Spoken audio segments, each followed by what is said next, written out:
In the winter of 2021, citizens of Norwich and the surrounding areas gathered to discuss the need for more biodiversity in Norwich. With climate change affecting the world, it was agreed that action needed to be taken. Many of the suggestions that arose were based on rewilding areas of Norwich.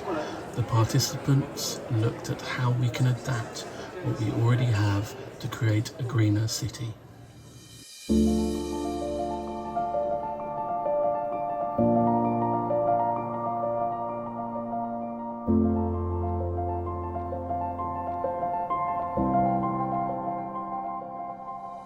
Being in the heart of Norfolk, known for its expanse of beautiful coastline, farming land and the Norfolk Broads, full of windmills and wildlife, the idea of addressing the balance in Norfolk's only city was one of the main talking points.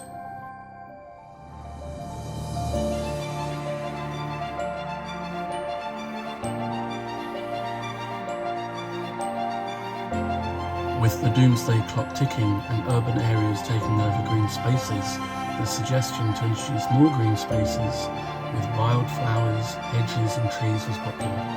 Encouraging bees, butterflies and other insects, they would also provide spaces for people to rest, socialise and take pleasure in nature more freely.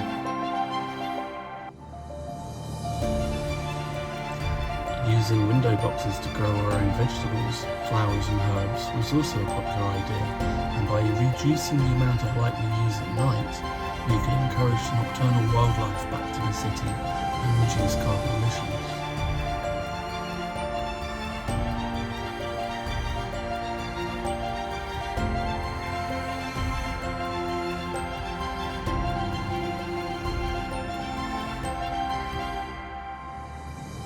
Whilst Norwich is one of the greenest cities in the UK, it is also surrounded by miles of coastline, and with global warming increasing the risk of sea levels rising, using sea defences could help prevent further flooding, which has been increasing in the last century. Cleaning up our two rivers and using them to create hydroelectric power would also help lower our carbon emissions, alongside increasing the amount of power generated by the wind.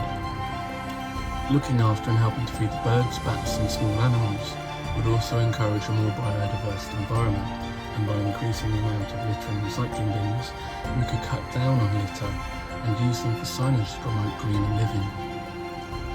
Initiatives such as free libraries and a wider range of public transport would encourage community involvement and cut down on pollution and waste and lower the amount of traffic in the city, further lowering emissions and the reliance on fuel. Growing more living walls and encouraging hedge growing and introducing more planters around the city would provide habitats for insects and small animals. This would also help the continuation of the natural cycle. Rewilding our gardens or just planting more flowers and plants would help too.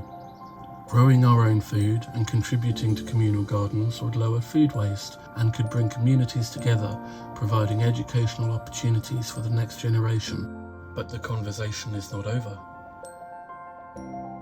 What else can we be doing to encourage a more sustainable, biodiverse way of life, not only for humans, but all living things with whom we share this world?